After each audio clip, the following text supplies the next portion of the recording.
Ini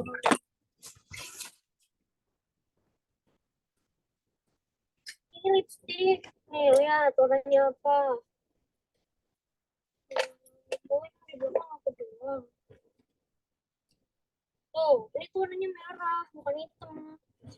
Ngasih tahu aja loh. Kamu nggak ngasih tahu, kamu mau langsung nyalahin. Itu ada kan, ada alat make up ya, kira itu. Iya, makanya tanya dulu.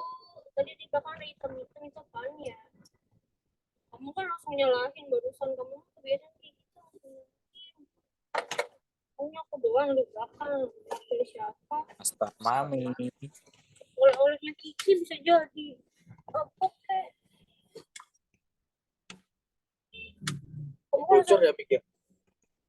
Bocor coba cek.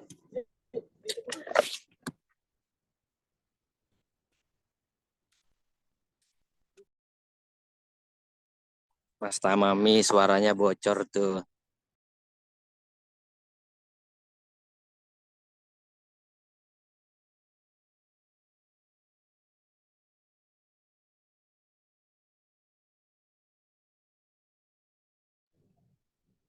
Ah, Mas.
Assalamualaikum warahmatullahi wabarakatuh. Waalaikumsalam warahmatullahi wabarakatuh. Mohon maaf Bapak Ibu, saya terlambat masuk karena ada hal yang harus saya selesaikan dulu, tugas di kantor. Walaupun memang sebenarnya bukan alasan ya Pak, karena memang sudah jadwal. Jadi saya mohon dimaklum sebenarnya begitu. Jadi beberapa minggu terakhir ini di Januari itu mungkin ya Bapak Ibu juga sama sebenarnya sama-sama padat. Mohon maaf sebelumnya Bapak Ibu. Izin kita mulai saja ya, karena waktu memang sudah berjalan lewat 22 menit. Kita mulai saja. Bismillahirrahmanirrahim. Rabbis rohli sodri wa yasirli amri wahlul uqdatam milisani yafqahu qawli. Mohon maaf, saya matikan kameranya dulu karena saya ada di ruangan keramaian.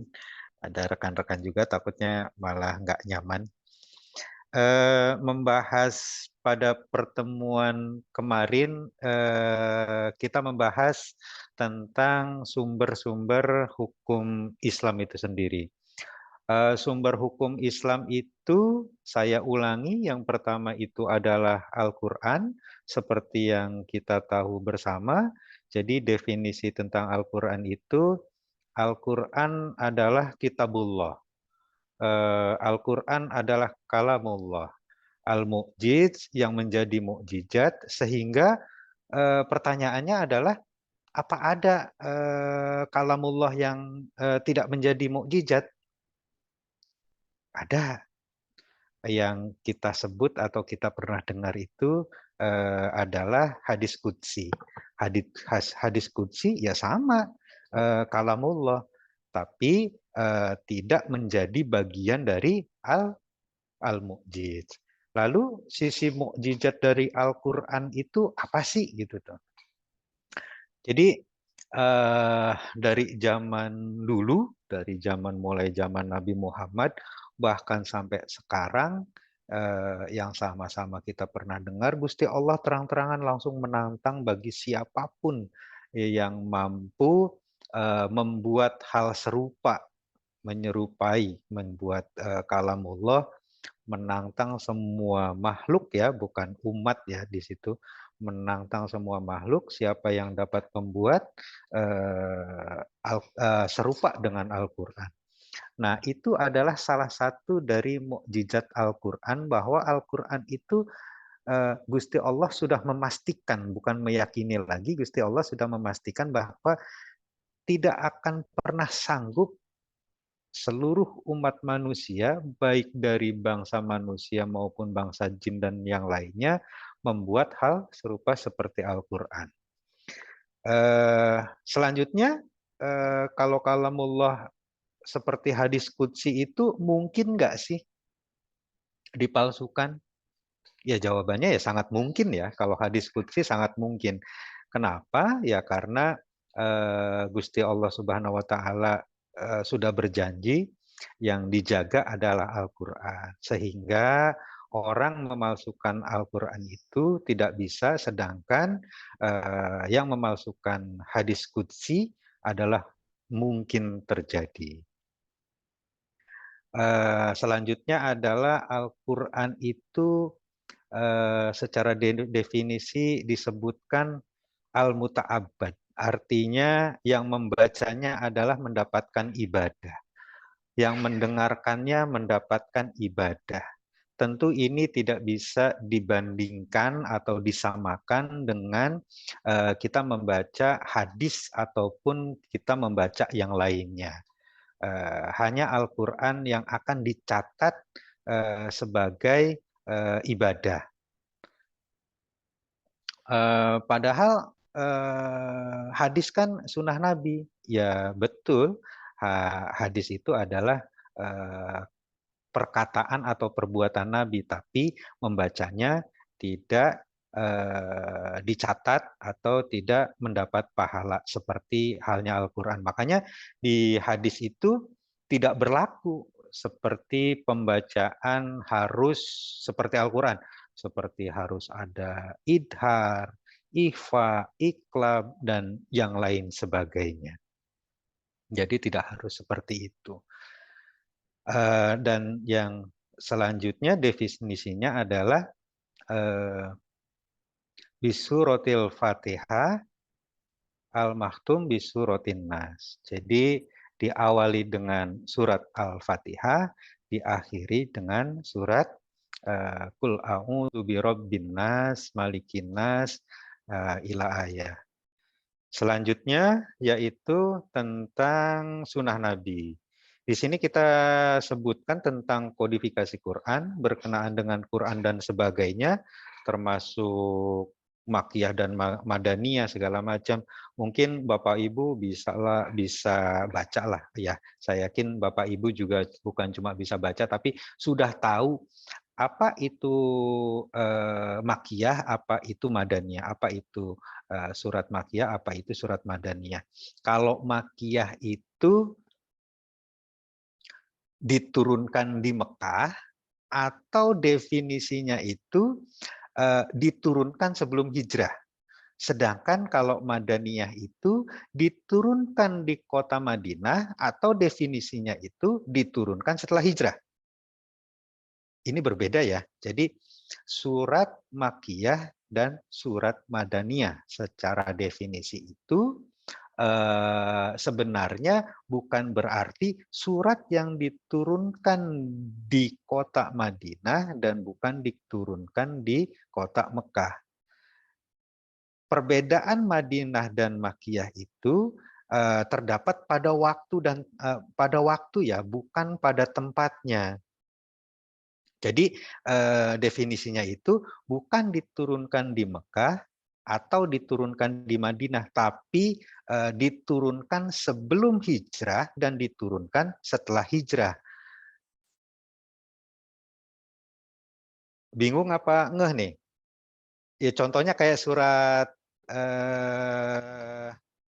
Idza jaa nasrullahi wal fath wa ra'aitan nasa yadkhuluna fi dinillahi afwaja. Itu surat Madinah apa Makkiyah tuh? Ada yang bisa sharing? Oke. Itu adalah surat Madaniyah. Meskipun dia diturunkannya di Mekah. Kenapa? Karena dia turunnya itu setelah hijrah Nabi Muhammad SAW. Jadi definisinya jelas ya. Antara surat Makkiyah dan Madaniyah ini bukan hanya terkait tempat, tapi lebih tepatnya diturunkan sebelum hijrah atau setelah hijrah. Selanjutnya kita masuk ke hukum Islam atau sumber hukum Islam yang kedua, yaitu sunnah Nabi Muhammad SAW. Di sini saya menyebutkan sunnah secara istilah yang itu beda-beda ya antara ulama satu dengan yang lain, itu memaknai atau mendefinisikan atau mengartikan tentang sunnah tersebut. Sunnah menurut ahli fikih berbeda, sunnah menurut ahli fikih seperti ini, sunnah menurut ahli usul seperti ini, dan sunnah menurut ahli hadis seperti ini. Jadi sunnah itu didefinisikan atau terbagi atau diterjemahkan oleh masing-masing para ulama menurut disiplin ilmunya. Jadi kalau menurut ahli fikih itu adalah anjuran yang tidak wajib, sunnah itu anjuran yang tidak wajib karena yang wajib adalah Al-Quran. Sedangkan sunnah menurut ahli usul artinya sumber syariat dari Nabi Muhammad yang selain Al-Quran. Ajaran Nabi Muhammad selain Al-Quran disebut sunnah. Dan yang terakhir adalah kalau menurut ahli hadis, sunnah itu semua yang dari Nabi Muhammad. Baik kaitannya ada sumber syariat maupun tidak ada yang sumber syariat. Jadi definisi sunnah itu dimaknai atau tergantung siapa yang mendefinisikan sunnah tersebut. Jadi kalau menurut ahli fikih adalah anjuran, anjuran yang sifatnya adalah tidak wajib, yang wajib adalah Al-Quran seperti anjuran sholat dan sebagainya, tapi sunnah itu lebih penekanan ke tata caranya. Kayak wajib puasa segala macam itu kan sudah ditentukan ya. Nah, selanjutnya kalau menurut ahli usul itu sumber syariat dari Nabi Muhammad selain Al-Quran. Pengertian dari sunnah yang menurut ahli usul. Sedangkan kalau menurut ahli hadis adalah ya udah semuanya aja yang dari Nabi. Pokoknya baik itu mengandung syariat ataupun tidak mengandung syariat, baik perkataan maupun perbuatan, itu pokoknya sunnah Nabi aja. Baik, ada 3 disiplin ilmu ya, berarti ya. Ada ilmu fikih, ada usul fikih, dan ada ilmu hadis. Para ulama di 3 bidang disiplin ilmu ini, beliau kan tadi menerjemahkannya ini berbeda-beda. Sebenarnya apa sih yang mendasari perbedaan penerjemahan pemahaman ini? Dari keilmuan yang pertama. Dan yang kedua mungkin dari kepentingan ya. Kalau sedikit membaca itu dari para pemahaman-pemahaman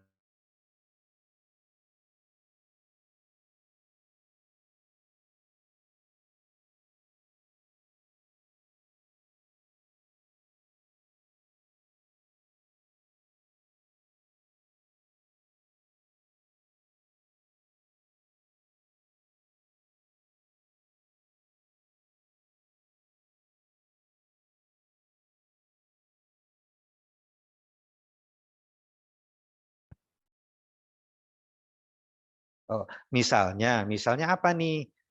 Cara duduknya Nabi Muhammad, cara berdirinya Nabi Muhammad, cara tidurnya Kanjeng Nabi Muhammad, atau jihadnya Nabi Muhammad itu berapa kali sih? Perangnya Nabi Muhammad itu berapa kali sih? Nah, menurut ahli usul fiqh ini ya sudahlah, tidak perlu dibahas menjadi sesuatu yang sunnah. Kemudian sunnah menurut kedisiplinan ilmu hadis. Sunnah itu yang datang dari Nabi Muhammad, baik kaitannya dengan hukum maupun yang tidak. Jadi cakupan dari ketiga para ahli ini, mana yang lebih luas ya? Mana yang lebih luas menerjemahkan sunnah tersebut? Tentu menurut ilmu hadis. Karena kepentingan ahli hadis adalah ini sohih dari Nabi atau tidak sohih. Jadi kalau menurut ahli hadis itu lebih menekankan bahwa hadis ini sohih atau hadis itu tidak sohih. Lalu pembagian sunnah itu ada 3 bentuknya. Yang pertama adalah qauliyah, yang kedua adalah fi'liyah, dan yang terakhir adalah takriri atau takririyah.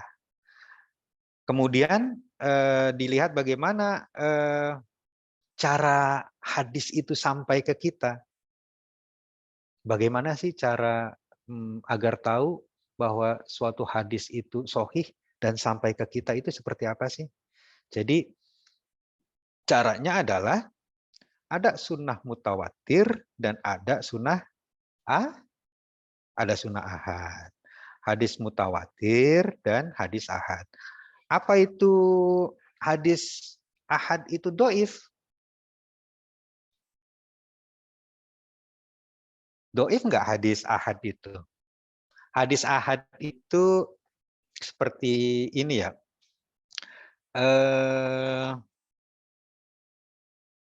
Hadis ahad itu yang melalui proses sahih nggak sih suatu hadis ini nih? Seperti Bukhari Muslim segala macam, kesohihannya segala macam, dan ada hadis yang perawi lainnya gitu tuh. Nah, itu yang dimaksud adalah hadis ahad. Selama dia dibahas dari sisi sanad, dari sisi perawian, dari turun temurunnya segala macam, seperti hadis ini dari siapa gitu. Terus turun lagi ke siapa, dicatat oleh siapa, dinukil oleh siapa. Nah, itu tuh yang dimaksud oleh hadis ahad. Tapi kalau nggak dibahas secara langsung diterima gitu tuh. Nah, itu yang disebut adalah hadis mutawatir. Apa contohnya hadis mutawatir itu? Contohnya adalah seperti lantunan azan. Lantunan azan dari zaman dahulu kala seperti saat ini ya seperti itu. Atau jumlah rakaat sholat deh. Karena ia turun-temurun ya dari mulai Nabi Muhammad terus ke sahabat, tabiin segala macam sampai sekarang ya rakaat sholat zuhur ya 4 gitu tuh. Ya jangan sampai kita improv itu berhubung kita tidak ada perhitungan sama Gusti Allah, jadi akhirnya kita nambahin sholatnya itu sholat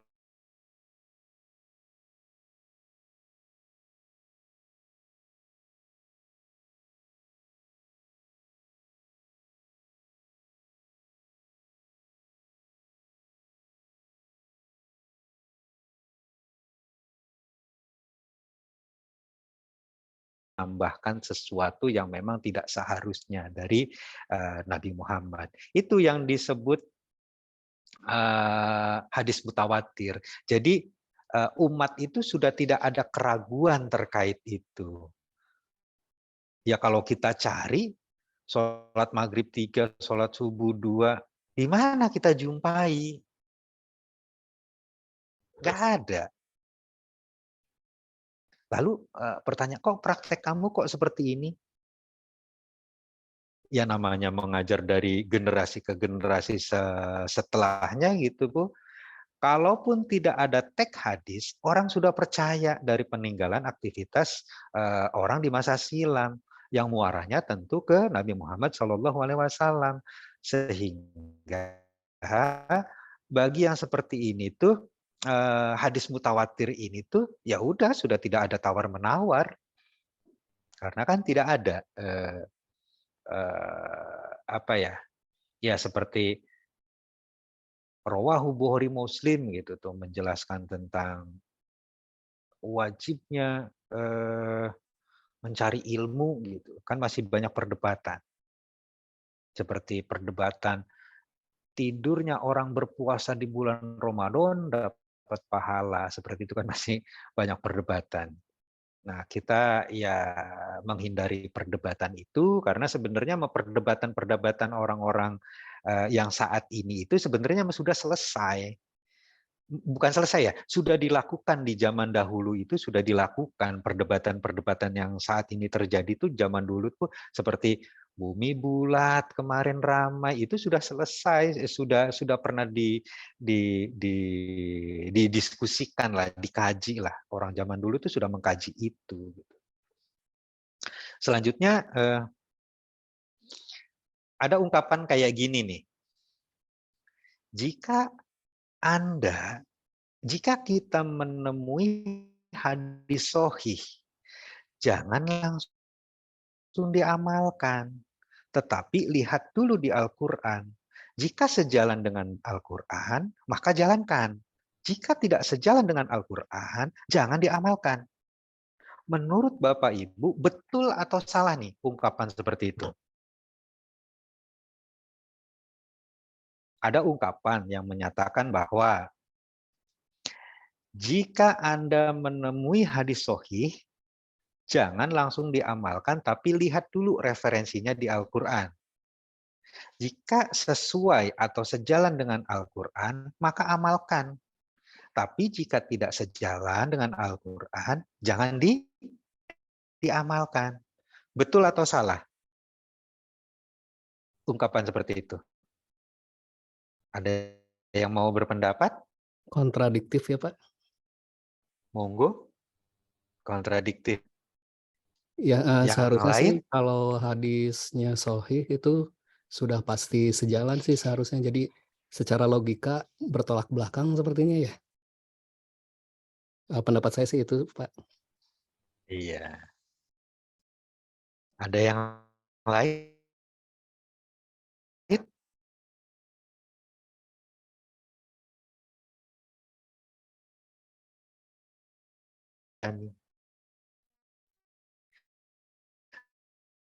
Jawabannya adalah nggak mungkin itu terjadi.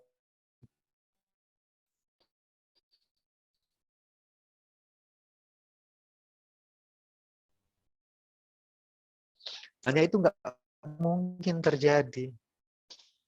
Kenapa? Ya karena sumber dari hadis Nabi. Beliau bersabda, apa yang disampaikan. Jadi sudah dipastikan bahwa pernyataan yang tadi itu, pernyataan yang mungkin teman-teman juga pernah mendengar seperti itu, jadi pernyataan itu kontradiktif dan 100% itu salah. Karena nggak mungkin, karena sumbernya adalah satu. Dan prinsip seperti itu ingkar sunnah. Jadi kalau seandainya terjadi hal seperti itu, ya ngapain ada hadis?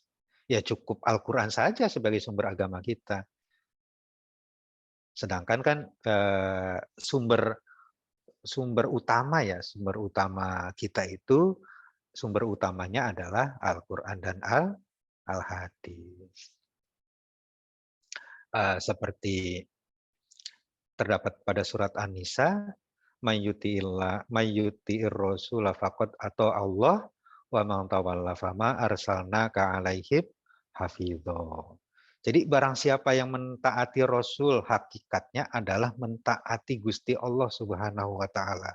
Sehingga mengamalkan sunnah itu sama saja dengan mengamalkan perintah Gusti Allah Subhanahu wa taala.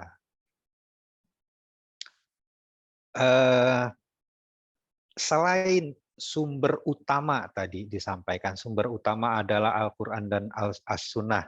Yang selanjutnya adalah ijma. Ijma itu dalil, betul ya? Lah, jadi pertanyaannya itu, loh katanya dalil itu Al-Quran dan As-Sunnah. Kok ijma juga dalil? Dalilnya mana gitu tuh? Ijma dijadikan dalil itu dalilnya mana? Sehingga ijma ini disebutkan sebagai dalil. Dalilnya itu kan seperti yang di pertemuan kemarin disampaikan, Bismillahirrahmanirrahim, ya ayyuhalladzina amanu atiullaha wa atiur rasul wa ulil amri minkum. Intinya gini, jika kalian berbeda pendapat pada suatu masalah, kembalikan kepada Allah dan Rasul-Nya. Jika tidak berbeda pendapat, ya ikuti saja udah. Jika berbeda pendapat pada suatu masalah, kembalikan kepada Allah dan Rasul-Nya. Jika tidak berbeda pendapat, ya diikuti saja gitu tuh. Paham ya kira-kira ya? Apa sudah mulai bosan, semakin bingung ini?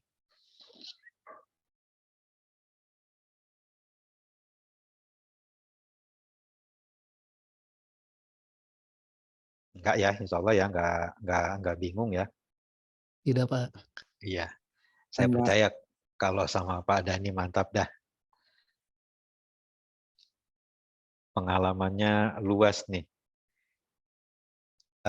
Selanjutnya adalah pada ayat lain disampaikan bahwa ntar saya baca, saya lupa lagi ayat berapa ya itu ya. Oh ini, wa may yushakikir rasul mim ba'di ma tabayyana lahul huda wa yattabi' ghairas sabil. Jadi, dan dia mengikuti selain jalannya orang-orang beriman. Yang dimaksud sabilul mukminin di sini adalah ijma'ul muslimin. Sehingga seluruh kaum muslimin itu sepakat. Sepakat di mana? Contoh, ya jilbab itu wajib gitu. Ketika ada orang yang mengatakan jilbab tidak wajib, ya kembali ke personalnya masing-masing. Seperti zina itu haram, tapi dia mengatakan zina itu yang penting ya udahlah, suka sama suka halal gitu tuh. Nah, berarti yang zalim itu yang bersangkutan atau kelompok yang menyatakan bahwa itu boleh gitu. Kaum muslimin sepakat bahwa riba itu haram, tapi dia atau kelompok tersebut menyampaikan bahwa boleh kalau sedikit mah, nggak apa-apa, atau minum-minuman kalau nggak mabok nggak apa-apa. Jadi itu semua sudah menyalahi ya, sudah menyimpang lah dari ijma atau kesepakatan para kaum muslimin, dan itu dilarang oleh Gusti Allah Subhanahu wa taala. Dan ijma umat Islam itu ya maksum meskipun per individunya tidak maksum. Contohnya gimana? Umat Islam itu maksum karena umat Islam itu sudah dijamin sama Gusti Allah Subhanahu wa taala sampai akhir kiamat itu masih ada. Lalu bagaimana? Sekarang banyak sekali kekhawatiran bela Islam, bela Islam, bela Islam. Kekhawatiran sih ya boleh ya, meskipun Gusti Allah sudah menjamin lah Islam itu tidak akan pernah musnah dari muka bumi sebelum kiamat berakhir. Mau satu, mau tinggal satu orang nih di dunia nih, tinggal satu orang doang, tinggal dipendem, selesai nih Islam nih. Allah sudah jamin itu tuh tidak akan pernah mungkin terjadi. Islam sebelum hari kiamat, Gusti Allah sudah menjamin tuh bahwa umat Islam itu akan terus ada. Kita mau bela enggak bela pun Gusti Allah yang sudah menjamin. Jadi keberadaan eksistensi dari umat Islam itu ya maksum sudah dijamin oleh Gusti Allah Subhanahu wa taala. Dan yang terakhir adalah dari sumber hukum Islam itu sendiri adalah qiyas. Qiyas itu bentar. Qiyas itu prinsipnya adalah menyamakan yang sama dan membedakan yang beda. Jadi tidak boleh dibalik. Karena Islam mengajarkan keadilan. Jadi yang sama ya disamakan, yang beda jangan disamakan. Intinya seperti itu. Jadi kalau ada orang yang menyamakan antara laki-laki dan perempuan, ya itu dolim lah bagi dirinya sendiri. Karena Allah Subhanahu wa taala mengatakan walaisa dzakaru kal unsa. Jadi laki-laki itu ya nggak sama dengan perempuan. Laki-laki ya perempuan ya perempuan.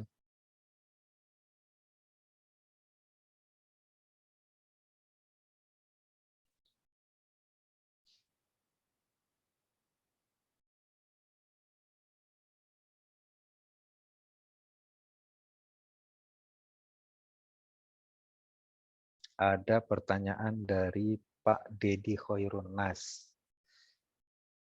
Kalau misal ada amalan dikasih oleh guru kita, baik terkait zikir, baik terkait sholawat, baik terkait amalan lainnya, yang sudah ditentukan jumlahnya, hitungannya. Ini pendapatnya ini maksudnya apa ya yang dimaksud itu boleh atau tidak, halal atau haram, sunnah atau makruh, atau gimana ini? Jadi apakah maksud pertanyaannya itu dengan hitungan zikir yang ditentukan ini,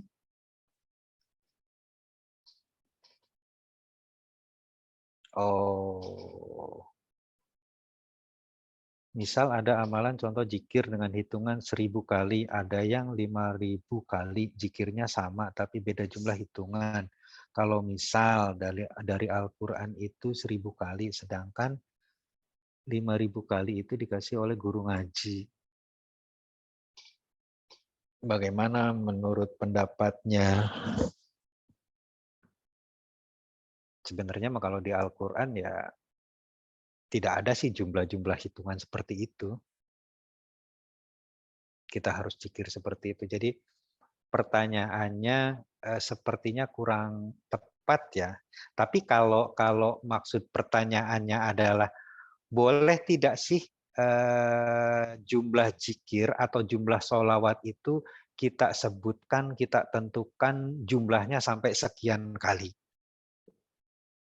Dan sebagainya, dan kita dapatkan itu dari guru ngaji kita, atau kita bahasa orang sekarang itu mendapatkan ijazah sholawat, ijazah zikir, ijazah dan yang lainnya.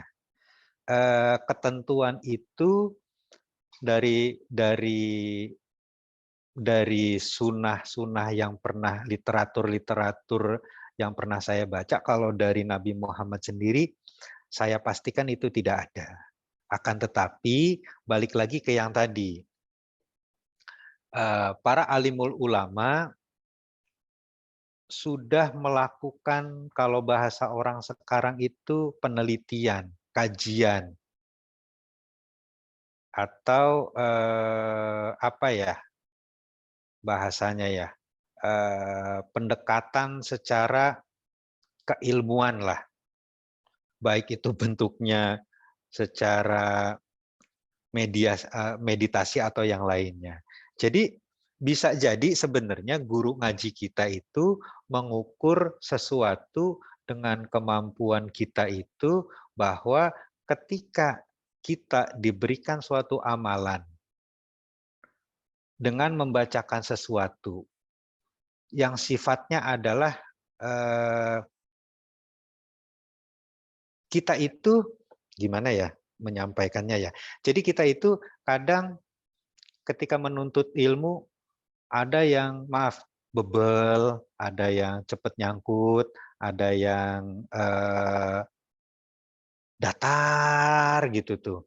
Tapi kadang guru ngaji kita itu ngasih sebuah amalan agar kita itu cepat gitu tuh nangkepnya. Makanya secara kebatinan mungkin dibukalah mata batinnya. Yang pernah saya alami itu seperti itu, Bapak Ibu. Tapi kalau boleh atau tidaknya, hukumnya gitu tuh. Tidak ada yang melarang dan tidak ada yang mengharuskan.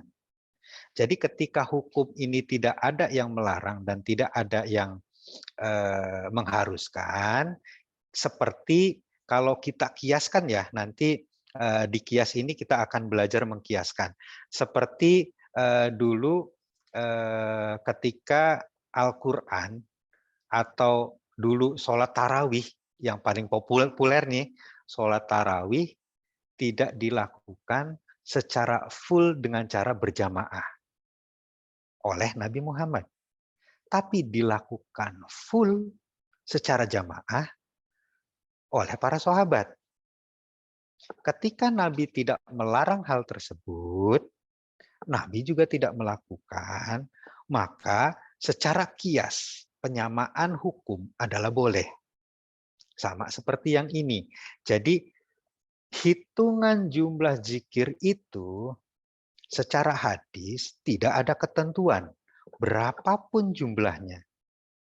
Tapi ketika ada orang yang mau menentukan jumlahnya, dan di hadis juga tidak ada larangan untuk melakukan itu. Jadi jawabannya adalah boleh.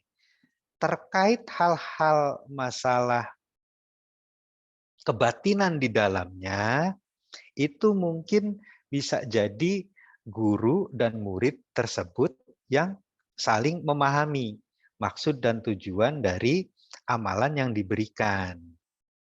Jadi amalan yang diberikan oleh guru itu kadang ada yang disampaikan secara langsung, ada juga yang tidak.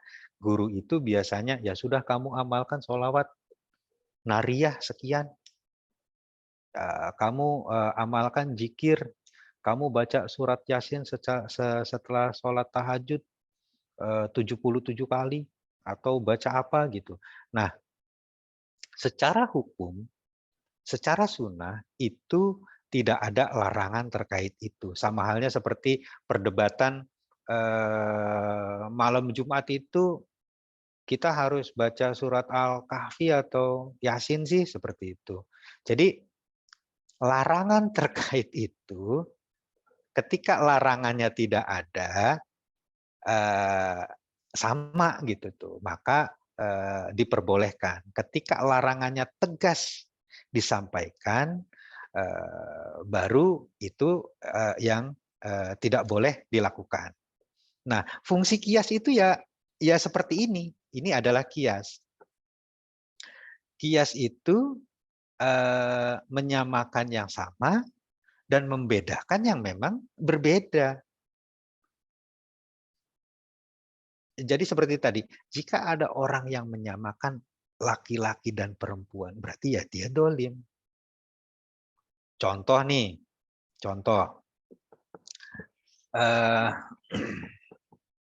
Kita buat di Word deh.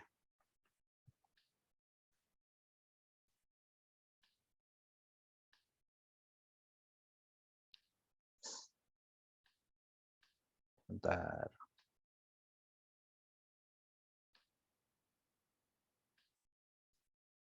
Nah, contohnya gini nih.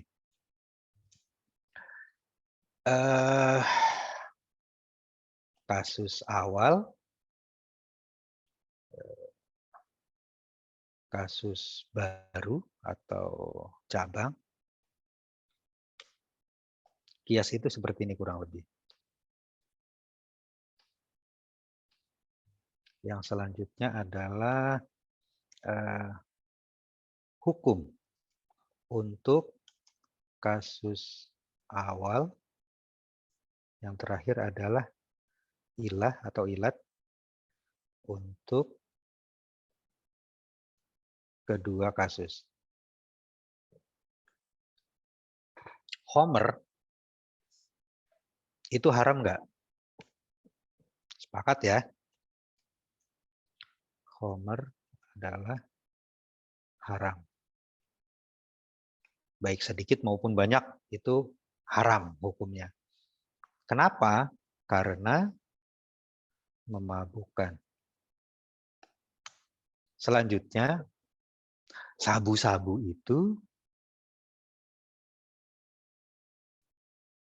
haram tidak? Ini kan bentuknya minuman nih.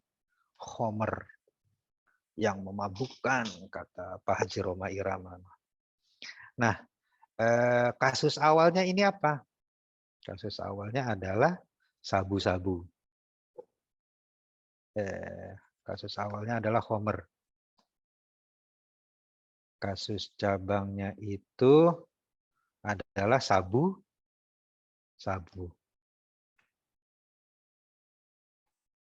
Terus hukum untuk kasus awal itu apa? Haram ya. Haram karena dia memabukkan. Nah, ilat untuk kedua kasus itu berarti kenapa itu diharamkan? Karena memabukkan. Sabu-sabu itu memabukkan atau tidak? Tentu yang seperti kita lihat atau kita dapat informasinya, walaupun mungkin saya yakin teman-teman juga ada lah yang tidak pernah menggunakan. Nah, itu kan memabukkan. Maka hukumnya adalah haram. Ini adalah kias itu ya seperti ini. Menyamakan yang sama dan membedakan yang memang berbeda. Sepakat ya, paham ya? Jadi inti dari kias adalah menyamakan yang sama.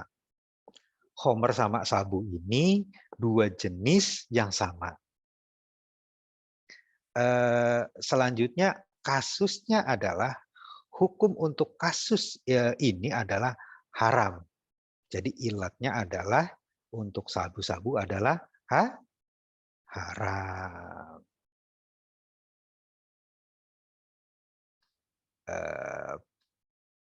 Saya yakin paham ya. Sampai sini paham ya? Insya Allah, Pak. Wah, luar biasa. Mantap, siap. Ada masukan boleh Pak. Monggo Pak sharing-sharingnya. Assalamualaikum, Pak. Waalaikumsalam warahmatullahi wabarakatuh. Saya Ferdinand Rizky dari Prodi Teknologi Informasi. Wah, siap Pak Ferdinand Rizky, monggo. Mohon izin bertanya, Pak. Siap Kang Ferdinand, selagi saya bisa jawab ya. Iya, Pak. Ya siap. Gimana Kang Ferdinand? Kenapa ya surah-surah atau ayat dalam Al-Quran itu disusun nggak sesuai dengan urutan waktunya gitu ya, Pak? Contoh Enggak. di surah Al-Alaq ayat Ah, 5 gitu kan, ah. wahyu pertama yang turun kepada Nabi Muhammad gitu. Mm-mm. Tapi surah tersebut juga ditaruh di bagian awal dalam Al-Quran. Mm-mm. Pak, terima kasih. Oh, berarti kenapa surat-surat Al-Quran ini bukan tidak sesuai dengan waktu turun, tidak pencatatannya gitu. Pencatatannya itu kenapa sih tidak sesuai dengan waktu diturunkannya Al-Quran? Kok pencatatannya sekarang berbeda gitu tuh? Apa yang pertama kali diturunkan, yang terakhir diturunkan, yang tengah-tengah diturunkan, ditaruh di mana, segala macam seperti itu. Kenapa bisa terjadi seperti itu? Ada yang bisa bantu jawab dari Bapak Ibu sekalian? Monggo sharing-sharingnya buat Pak Ferdinand.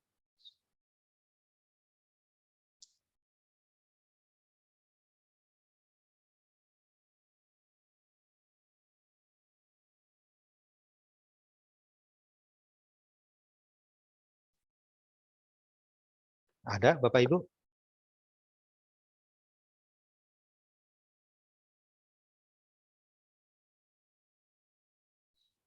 Nggak ada?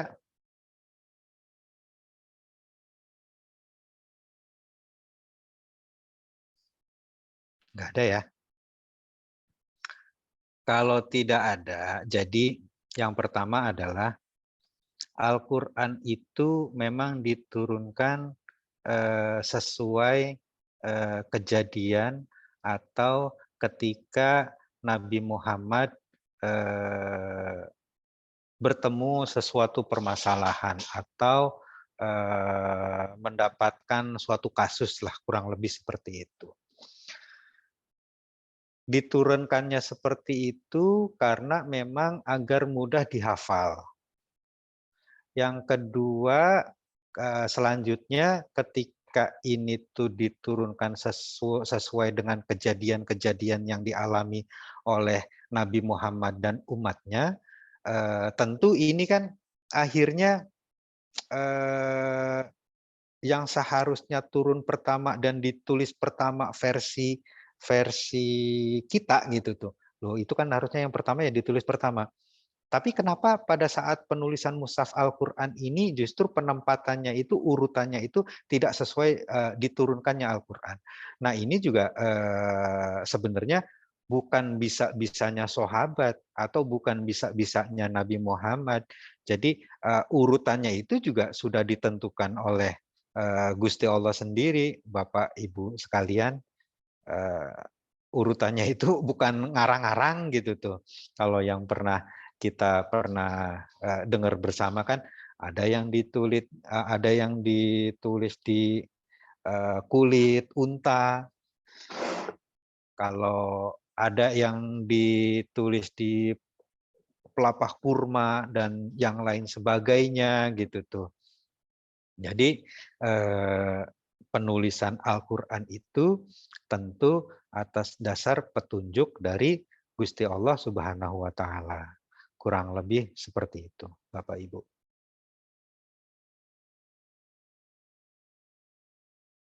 Cukup ya? Sepertinya sudah jam 6. Bapak Ibu sekalian. Baik, Pak. Terima kasih jawabannya. Ya, terima kasih Pak Ferdinand Rizky atas waktunya. Saya rasa cukup karena waktu juga sudah jam 6 mau maghrib. Bapak Ibu juga mungkin ada yang mau pulang dari kegiatan kerjanya atau yang lainnya karena waktu sudah menunjukkan jam 6. Izin saya akhiri pertemuan kali ini. Terima kasih atas waktu Bapak Ibu sekalian. Billahi taufik wal hidayah.